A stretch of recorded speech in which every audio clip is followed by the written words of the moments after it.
नमस्कार दोस्तों, स्वागत है आपका स्टडी फॉर सिविल सर्विसेज में। फ्री वीडियो के लिए चैनल को तुरंत सब्सक्राइब कर लीजिए और नोटिफिकेशन को जरूर ऑन कर लेना। हमारा फ्री वाला टेलीग्राम ये वाला ग्रुप जरूर से जरूर ज्वाइन कर लीजिएगा। Friends, welcome to study for civil services.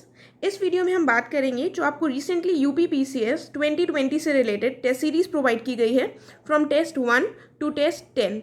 इससे रिलेटेड जो भी आपके कन्फ्यूजन्स और डाउट्स हैं उनको सॉल्व करने का प्रयास करेंगे हम इस वीडियो के थ्रू। एंड इसको स्टार्ट करने से पहले मैं आपको बताना चाहूँगी कि आप हमारे पेड ग्रुप्स को भी ज्वाइन कर सकते हैं जो यूपीएससी और सभी स्टेट पीएससी के लिए अवेलेबल हैं। आप चाहे तो टेस्ट सीरीज या कंप्लीट स्टडी मटेरियल के लिए इसको ज्वाइन कर सकते हैं। एंड ज़्यादा इन्फॉर्मेशन के लिए इन गिवन नंबर्स पर कॉन्टैक्ट कर सकते हैं। साथ ही अगर आपने अभी तक हमारे फ्री टेलीग्राम चैनल को ज्वाइन नहीं किया है तो इसे तुरंत से तुरंत ज्वाइन कर लीजिएगा, ठीक है। और इसमें हम डिस्कस करेंगे सारे टेस्ट को सीक्वेंस में, राइट। तो वो आपके लिए इजी होगा। जो भी आपको जहाँ पर भी कन्फ्यूजन हुआ है वो आप देख ले सकते हैं इसमें। कि सबसे पहले हम कवर करेंगे टेस्ट नंबर 1 और इसी सीक्वेंस में चलेंगे ताकि आपको कोई कन्फ्यूजन ना हो। तो सबसे पहला जो हमारा क्वेश्चन है वो है क्वेश्चन नंबर 22। ये क्वेश्चन हमारा पिट्स इंडिया एक्ट से संबंधित है। इसमें कहा गया था इसने कंपनी के राजनीतिक और वाणिज्यिक कार्यों को पृथक किया, और दूसरे में कहा गया था द्वैध शासन की व्यवस्था शुरू हुई।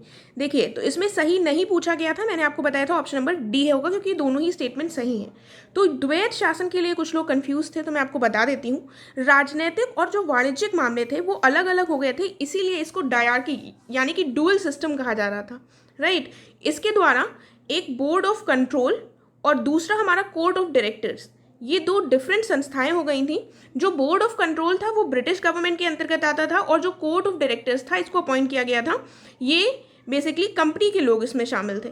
ये जो डायरेक्टर्स का बोर्ड था ये देखता था पॉलिटिकल मैटर्स को, जैसे मिलिट्री वगैरह, ठीक है। और जो कोर्ट ऑफ डायरेक्टर्स था ये देखता था हमारा व्यापारिक चीज़ों को, जो भी व्यापार से रिलेटेड मैटर्स थे, ठीक है। इसीलिए इसको द्वैध शासन कहा जाता है, क्योंकि दो चीज़ें अलग अलग शासन कर रही थी। भले उनके डिफरेंट थी चीज़ें, एक राजनीतिक मामलों को देख रहा था, एक वाणिज्यिक को, लेकिन इसको डुअल सिस्टम कह सकते हैं। इसीलिए यहाँ पर ऑप्शन डी होगा, राइट। अगला जो क्वेश्चन हमें देखना है वो है क्वेश्चन नंबर 28। तो उसे देख लेते हैं। देखिए, इस क्वेश्चन में जो हमारा करेक्ट ऑप्शन है वो है ऑप्शन नंबर बी, यही मैंने बताया था आपको। तो यहाँ पर हमारा ए का 2 से हो गया है, बी 3 से और सी 4 से, और ये राष्ट्र ध्वज की संबंधी जो तदर्थ समिति थी यानी ad hoc committee on national flag, इसके जो चेयरमैन थे वो डॉक्टर राजेंद्र प्रसाद ही थे, ठीक है। जवाहरलाल नेहरू जो थे वो थे यूनियन कॉन्स्टिट्यूशन की कमेटी और यूनियन पावर कमेटी और स्टेट्स कमेटी के। तो इसमें आपको कोई भी कंफ्यूजन की जरूरत नहीं है, मैंने इसलिए क्लियर कर दिया है डाउट। नेक्स्ट क्वेश्चन हम देखेंगे, क्वेश्चन नंबर 39। देखिए, इस क्वेश्चन में कहा गया है राष्ट्रपति संसद के सदनों में कुल कितने सदस्यों को नॉमिनेट करते थे। तो आपको पता है कि वो राज्यसभा में प्रेसिडेंट करते हैं 12 को, और अभी तक लोकसभा में करते थे 2 एंग्लो इंडियन सदस्यों को नॉमिनेट। लेकिन रिसेंटली 2019 में एक एक्ट लाया गया है, constitutional amendment act, 104 constitutional amendment act 2019। इसके माध्यम से क्या किया गया है कि जो 2 एंग्लो इंडियन सदस्य नॉमिनेट किए जाते थे इसको अब खत्म कर दिया गया है। ना ही अब ये लोकसभा में नॉमिनेट किए जाएंगे और ना ही लेजिस्लेटिव असेंबलीज में।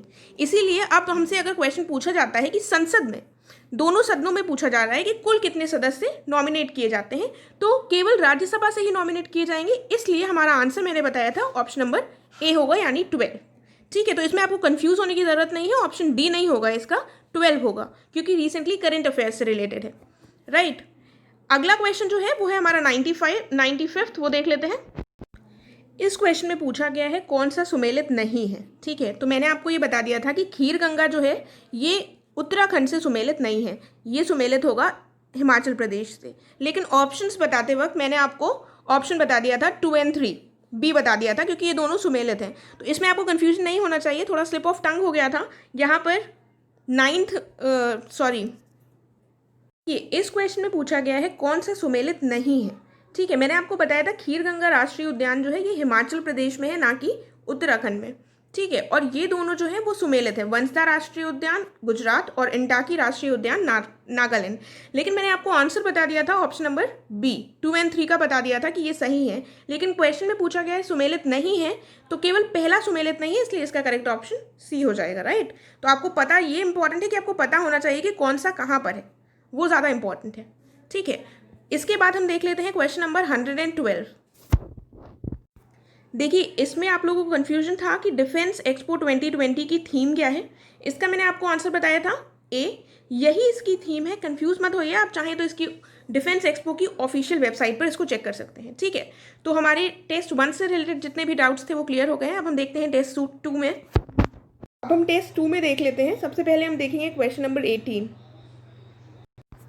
देखिए, इस क्वेश्चन में कैबिनेट मिशन से रिलेटेड रॉन्ग स्टेटमेंट पूछा गया है और मैंने आपको इसका बताया था ऑप्शन बी होगा। लेकिन कुछ लोगों को डाउट था कि demand for formation of Pakistan was rejected, ये जो है ये भी गलत है। लेकिन ये बात बिल्कुल सही है, क्योंकि कैबिनेट मिशन प्लान के तहत इसको रिजेक्ट कर दिया गया था पाकिस्तान फॉर्मेशन की डिमांड को। इन्होंने अनडिवाइडेड इंडिया को रिकमेंड किया था, और लेकिन इनके जो प्रोविंसेस की इन्होंने ग्रुपिंग बताई थी उसके थ्रू इन्होंने इनडायरेक्टली पाकिस्तान के आइडिया को सपोर्ट भी किया था, लेकिन डायरेक्टली इन्होंने फॉर्मेशन ऑफ पाकिस्तान को रिजेक्ट कर दिया था। इसलिए इसमें कोई कन्फ्यूजन नहीं होना चाहिए। ठीक है, अगला क्वेश्चन जो हम देखेंगे वो है क्वेश्चन नंबर 50।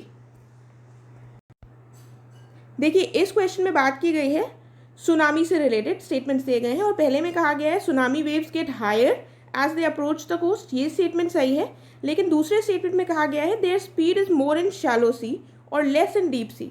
तो ये जो है ये गलत है, क्योंकि उनकी शैलो सी में जो स्पीड है वो कम होती है और डीप सी में स्पीड ज़्यादा होती है। ठीक है, गहरे समुद्र में ज़्यादा होती है स्पीड और उथले समुद्र में कम होती है। तो यहाँ पर हमारा जो करेक्ट ऑप्शन होगा वो ऑप्शन ए हो जाएगा। राइट, तो अब हमें जो नेक्स्ट क्वेश्चन देखना है वो है क्वेश्चन नंबर 62। देखिए, इस क्वेश्चन में कहा गया है कि जो पंचायती राज सिस्टम है इसके तहत ग्राम सभा के अंतर्गत वो सभी लोग आते हैं जो वोटर्स लिस्ट में होते हैं उस विलेज के। ठीक है, और दूसरे में कहा गया है इसके पावर्स और फंक्शंस जो है ग्राम सभा के वो क्लियरली स्टेटेड है कॉन्स्टिट्यूशन में। तो इसमें हमारा जो इनकरेक्ट स्टेटमेंट है वो केवल दूसरा होगा। पहला स्टेटमेंट हमारा करेक्ट है, केवल दूसरा ही इनकरेक्ट है, इसलिए इसका ऑप्शन होगा ऑप्शन नंबर बी। ठीक है,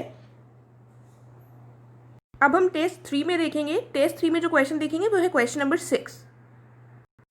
देखिए, यहाँ पर सब्सिडियरी लाइन से रिलेटेड यानी कि सहायक संधि से संबंधित हमको बताना है गलत स्टेटमेंट कौन सा है। ठीक है, तो यहाँ पर मैंने आपको बताया था कि सही स्टेटमेंट है हमारा पहला और तीसरा, और गलत स्टेटमेंट है दूसरा। रीड कर लेते हैं एक बार। पहला स्टेटमेंट कहा गया है कि डुप्लेक्स जो थे वो पहले यूरोपियन थे जिन्होंने इस सिस्टम को यूज़ किया था इंडिया में, और इस ट्रीटी के हिसाब से company could interfere in the internal affairs of the state, और इसके हिसाब से British first entered into subsidiary alliance with Nizam of Hyderabad. Nizam of Hyderabad के साथ पहली ये ट्रीटी की गई थी। तो मैं आपको बता दूं, मैंने आपको बताया था ये एक्सटर्नल अफेयर्स था, लेकिन ये मैंने आपको बताया था कि ऑप्शन यहाँ पर हो जाएगा 1 और 3, जबकि यहाँ पर क्वेश्चन में पूछा गया है गलत स्टेटमेंट कौन सा है। तो इसलिए यहाँ पर जो गलत स्टेटमेंट होगा उसका करेक्ट ऑप्शन हो जाएगा ऑप्शन नंबर बी। ठीक है, तो ये ऑप्शन मैंने यहाँ पर बी बता दिया था, लेकिन ऑप्शन हो जाएगा हमारा बी। अगला क्वेश्चन हम देखेंगे क्वेश्चन नंबर 7।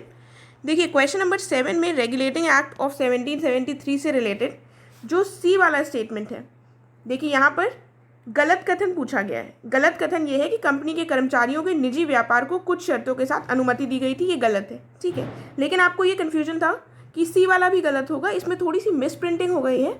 यहाँ पर लिखा हुआ है कि बंगाल का गवर्नर जनरल भारत में सभी अंग्रेजी क्षेत्रों का गवर्नर बन गया। तो यहाँ पर क्या होगा, बंगाल का गवर्नर भारत में सभी अंग्रेजी क्षेत्रों का गवर्नर जनरल बन गया। ठीक है, ये थोड़ा सा प्रिंटिंग में प्रॉब्लम हो गई है, इसीलिए यहाँ पर आप लोग को थोड़ा कन्फ्यूजन हो सकता है। ठीक है, नेक्स्ट क्वेश्चन जो हम देखेंगे वो है क्वेश्चन नंबर 98। इसमें पहले में कहा गया है कि जो सबसे पहले ढाले हुए सिक्के थे वो चांदी और तांबे के थे। ये बिल्कुल सही बात है, आहत सिक्के थे जी। और उसके बाद कहा गया है सोने के सिक्के सबसे पहले कुषाण राजाओं ने जारी किए थे। देखिए, यहाँ पर कुषाण राजाओं ने नहीं किए थे, इंडो ग्रीक्स ने किए थे। ठीक है, इसलिए जो हमारा सही नहीं ऑप्शन होगा वो होगा option number D, sorry option number B.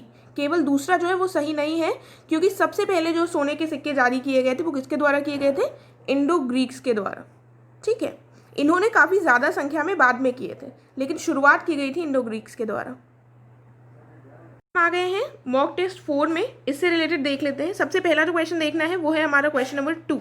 देखिए, मैंने बताया था इस क्वेश्चन में पूछा गया है कि कौन पुर्तगाली सरकार के मुख्यालय को गोवा ले गया था। इसका आंसर होगा नीनो द कुन्हा। ये सही आंसर है, लेकिन इसमें मैंने आपको बाय मिस्टेक 19 बोल दिया था। 1929 में बने थे, जबकि 1929 में नहीं 1529 में बने थे। ऑब्वियस है, आप समझ गए होंगे ये, लेकिन तब भी मैंने बता दिया है। और 1530 में इन्होंने अपना जो कैपिटल थी उसको चेंज किया था, कोचीन से ले गए थे गोवा को। ठीक है, और अगला जो क्वेश्चन है वो है क्वेश्चन नंबर 4। यहाँ पर ये बंगाल में ये हमें 1717 के फर्रुख सियर के शाही फरमान से संबंधित नहीं, जो इनकरेक्ट स्टेटमेंट है वो देखना है। यहाँ पर एक मिसप्रिंटिंग है। बंगाल में कंपनी को 30,000 वार्षिक रकम के बदले मुक्त व्यापार की छूट मिली थी। 30,000 नहीं है, एक्चुअली ये केवल 3,000 है, एक जीरो एक्स्ट्रा लग गया है यहाँ पर। ठीक है, तो यहाँ पर ये मिस्टेक थी, इसको आप देख लीजिएगा। एंड बाकी इसका आंसर तो मैं आपको बता चुकी हूँ। देखिए, इस क्वेश्चन में कहा गया है कि विधानसभा में जो अधिकतम संख्या है सीटों की वो 500 हो सकती है और विधानसभा में न्यूनतम सदस्य संख्या जो है वो 60 हो सकती है। लेकिन सिक्किम में विधानसभा के लिए जो न्यूनतम सदस्य संख्या है वो है 32, ना कि 30।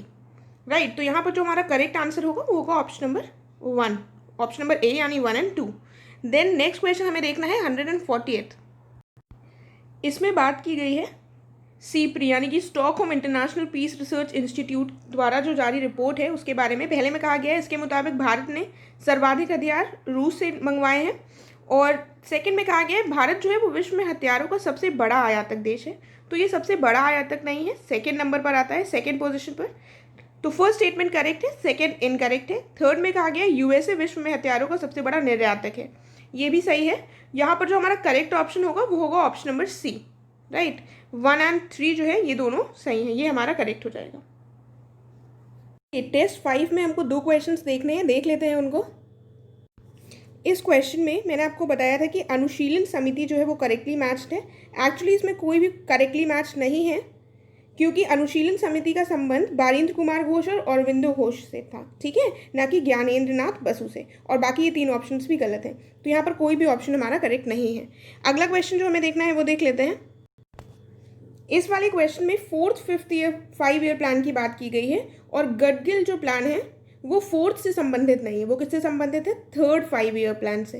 राइट, तो यहाँ पर जो हमारा करेक्ट ऑप्शन होगा वो होगा ऑप्शन नंबर बी, क्योंकि व्हाइट रेवोल्यूशन ही 4th 5 ईयर प्लान के समय पर शुरू हुआ था, इसलिए यहाँ पर करेक्ट ऑप्शन बी हो जाएगा। ठीक है, देखिए हम टेस्ट 7 पर आ गए हैं, क्योंकि टेस्ट 6 में ऐसा कोई मुझे क्वेश्चन नहीं मिला, कोई डाउट नहीं मिला आपका। उसमें केवल एक पॉइंट था कि जो किचन कैबिनेट टर्म है वो रिलेटेड है हमारा यूएसए से। ठीक है, तो अब हम इसमें देख लेते हैं। इसमें हमें देखना है क्वेश्चन नंबर 2 जो रिलेटेड है सवाई जयसिंह से। देखिए, इसका करेक्ट ऑप्शन है ऑप्शन नंबर डी, और इसमें इन्होंने जयपुर की शहर की स्थापना की थी। खगोल शास्त्र के बड़े जानकार थे और उन्होंने लड़कियों की शादी में जो होने वाला खर्च था उसको नियंत्रित करने का प्रयास किया था, और ये स्टेटमेंट गलत था, मैंने ये बताया था। लेकिन जो मैंने ऑब्जर्वेटरीज बताई थी वो आपको 4 बताई थी, जबकि ये 5 होती हैं। तो इसमें एक करेक्शन कर लीजिएगा, दिल्ली, मथुरा, बनारस, उज्जैन और जयपुर। ठीक है, ये 5 ऑब्जर्वेटरीज हैं। राइट, तो नेक्स्ट क्वेश्चन जो हमें देखना है वो देख लेते हैं। इस क्वेश्चन में गुप्त शासकों से संबंधित स्टेटमेंट्स दिए गए हैं। कहा गया है गुप्त लोग कुषाणों के सामंत थे। आरंभिक गुप्त मुद्राएं और अभिलेख मुख्य रूप से उत्तर प्रदेश में पाए गए हैं। और थोड़ा कंफ्यूजन इस वाली स्टेटमेंट में है कि ये प्रथम शासक थे चंद्रगुप्त प्रथम ने अपने राज्यारोहण के समय गुप्त संवत शुरू करवाया था। तो यहाँ पर आपको कंफ्यूजन है कि ये प्रथम शासक थे, यहाँ पर ये रियल फर्स्ट फाउंडर थे, जो फर्स्ट रियल फाउंडर कहा जाता है जिसको। तो यहाँ पर आप प्रथम वास्तविक शासक को ऐड कर लीजिएगा, ठीक है, इस पॉइंट में। इसीलिए तीनों स्टेटमेंट्स हमारे सही हो जाएंगे। श्रीगुप्त जो थे वो पहले फाउंडर थे, इसके फर्स्ट थे, लेकिन अगर वास्तविक संस्थापक की बात की जाए तो वो चंद्रगुप्त प्रथम ही थे। तो यहाँ पर वास्तविक शब्द को ऐड कर लेंगे, ठीक है। देन अगला जो क्वेश्चन है वो देख लेते हैं। इसमें ओजोन डिप्लीटिंग गैसेस की बात हो रही है। तो यहाँ पर ये सारी गैसेस ही ओजोन डिप्लीटिंग है।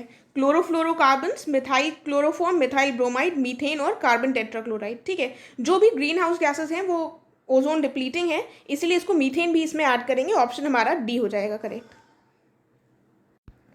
देखिए, इस क्वेश्चन में पूछा गया है कौन अपॉइंट होता है chairman of the national human rights commission.